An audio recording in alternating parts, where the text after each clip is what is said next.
Oftentimes, the last person we are willing to take care of is ourselves. We recognize the struggles that other people are facing. We recognize the blessings we have in our own life.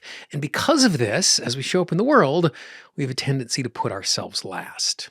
Recently, I have started taking care of and tapping for someone else.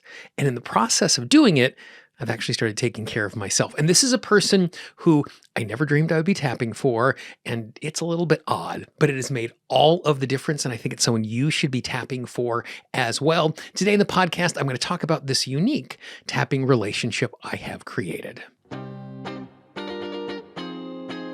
This is Monterastelli, and welcome to the Tapping Q&A podcast, recorded live to tape from Williamsburg in Brooklyn. This is episode 633, originally aired October 16th, 2024. Hi, everyone. I hope this finds you well. Wherever you are and whatever time of day you're getting a chance to listen to this, thanks for spending a little time with me today. So one of my favorite parts of the transformational community is it's a really thoughtful community. Most folks who are into transformation aren't just in it for themselves. They're in it to make the world a better place. And oftentimes, people who are into transformation are natural helpers, which means other people in our lives come to us for help. And in the process of this, we do a very, very bad job of taking care of ourselves. So today I'm going to show you a new way that you can take care of yourself without having to put yourself last and without having to put yourself first. And the best part is I'm going to show you exactly how to tap for that new approach. Now, before we do this, for those of you who are new to tapping, tapping is this absolutely amazing tool. It is something that I use every single day for myself. I use it in every single one of my client calls. It's this tool that will help you to transform the way that you feel, the way that you think, and it makes it so much easier for you to take the actions that you would like in your life. If you are brand new to tapping, all you need to do is go to learntotap.com. That's learntotap.com. I will teach you all of the basics that will make it so that you can add this amazing tool set to your life. And if you follow the little red arrow in the upper right hand corner, it will take you to learntotap.com. I have been podcasting for about 19 years, and that seems like a really long time. And when you consider the fact that podcasting is just a little more than 20 years old, it is a really, really long time. And part of my love for podcasting comes from the fact that I am super dyslexic.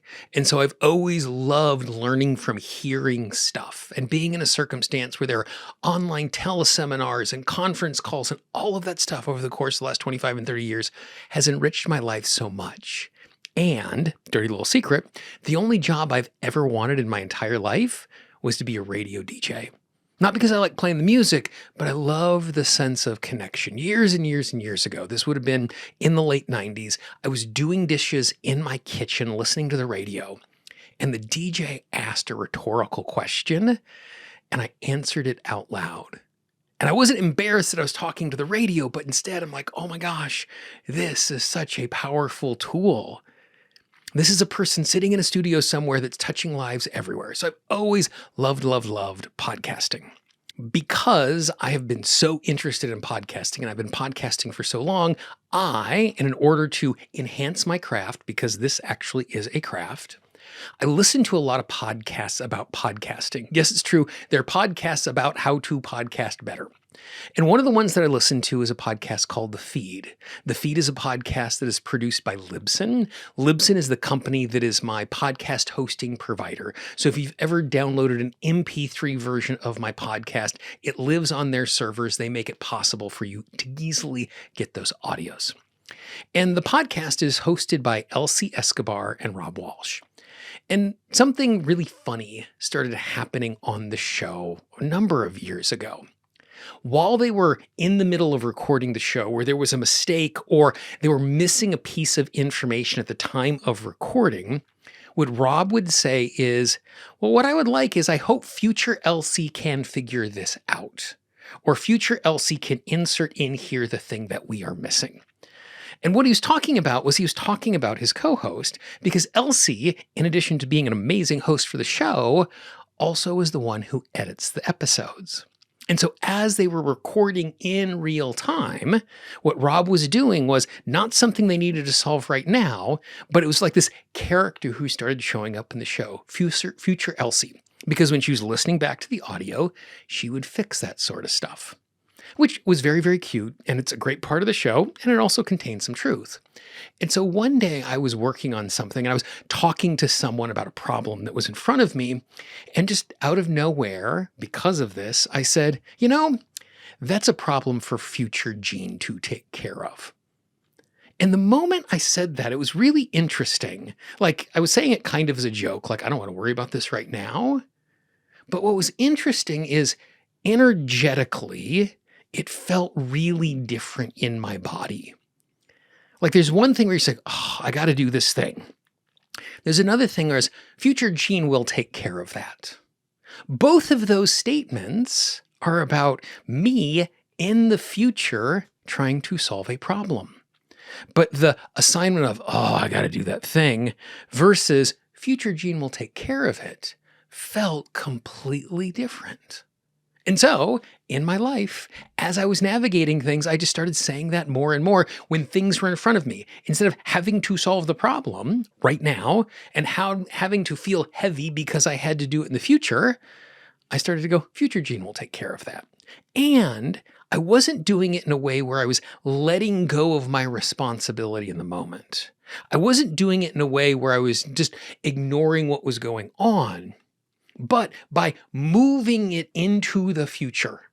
So it was no longer heavy. So it was no longer hanging on top of me in this particular moment, made it so much easier for me to engage with and navigate. And so one morning, as I sat down and I was thinking about the things that were in front of me and I was going to do my morning tapping, I thought, you know what I'm going to do today? I'm going to do a little tapping for future Jean. And again, this really interesting thing happened, that I was creating this little degree of separation. I was creating a little space between myself and the future version of myself that was going to be dealing with things. And the interesting thing was, just like when I'm assigning a task to future Jean, energetically it felt different. Emotionally it felt different, which for some odd reason allowed me to tap in a more honest, deeper, aware way.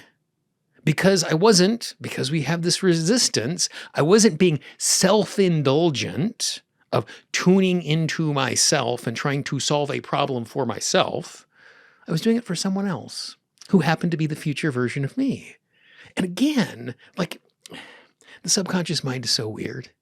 I know when I say I'm giving it to future Jean, intellectually, I know what's going on. Intellectually, I know I'm not giving this to someone else. But for whatever reason, our subconscious mind engages with it differently.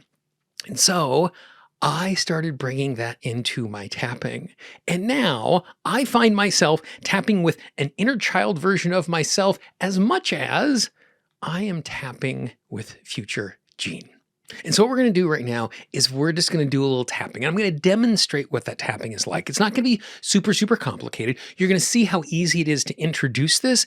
And then as you're dealing with any emotion or anything in your life, in addition to tapping on how you're feeling, or when you're resisting tapping on how you're feeling, I want you to tap on the future version of yourself. And so as we tap our way through this, I am going to say future Jean.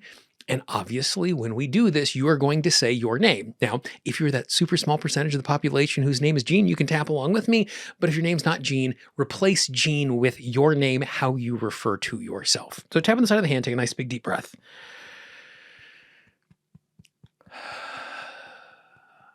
And take another nice big deep breath.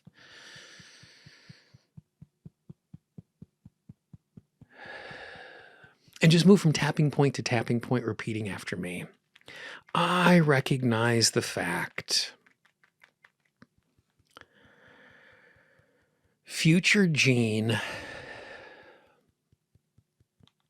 has a lot of things that he needs to do. Future Jean is probably worried because of the amount of time and the amount of energy it is going to take to do everything that is on his plate.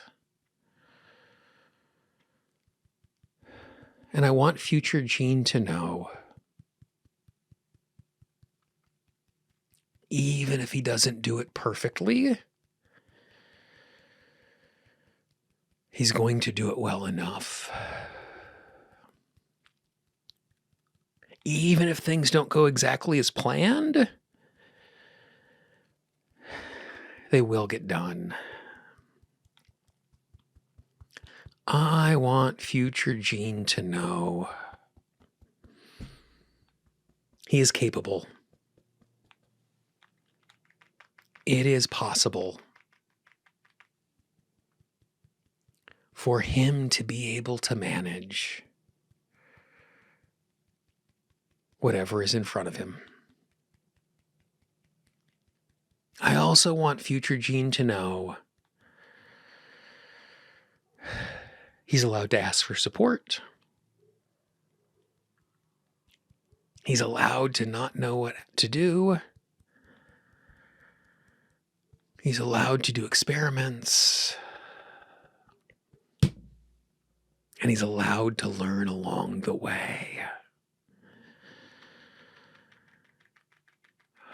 Future Gene is capable.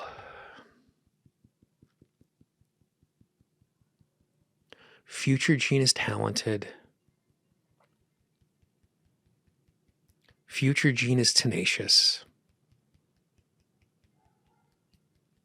Future Gene can handle all of this. Nice big deep breath.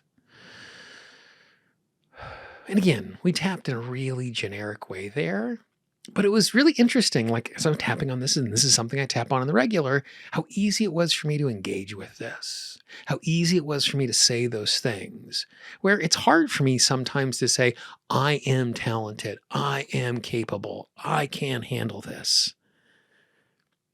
But even as I was saying future Gene, I wasn't disconnected from myself. So, of all of the tapping tools I have shared with you in over 17 years of these podcasts, I think this might be the single wackiest tool that I've presented to you, but it's become one of my favorites. No matter how silly it sounds, give it a try. And if you try it once and it doesn't work for you, that's great. Put it aside. You can just chalk it up to Gene being a little bit wackadoo when it comes to his tapping approaches. Or it might be something that's the exact right thing for you to hear and to try. As always, I would love, love, love to hear what you think about this particular approach and how it works for you. If you know someone in your life who would appreciate a resource like this, maybe this isn't the episode, but there might be an episode in the archive that would make a difference for them. Please be our ambassador. Pass it along. We always talk about the fact that our marketing budget is your word of mouth. Anybody that you pass this along to, truly the highest compliment you can pay me and my work is to turn to someone in your life and say, hey, I think this might make your day, your life a little bit better. And as we know, even if they don't consume it, even if they don't hit play, the fact that you reached out is going to make their day a little bit brighter today. As you look on the screen, you can actually see a playlist of all the past podcasts. Click on that, dive in, learn some more stuff, and I look forward to talking to you and tap with you again real soon. Bye-bye.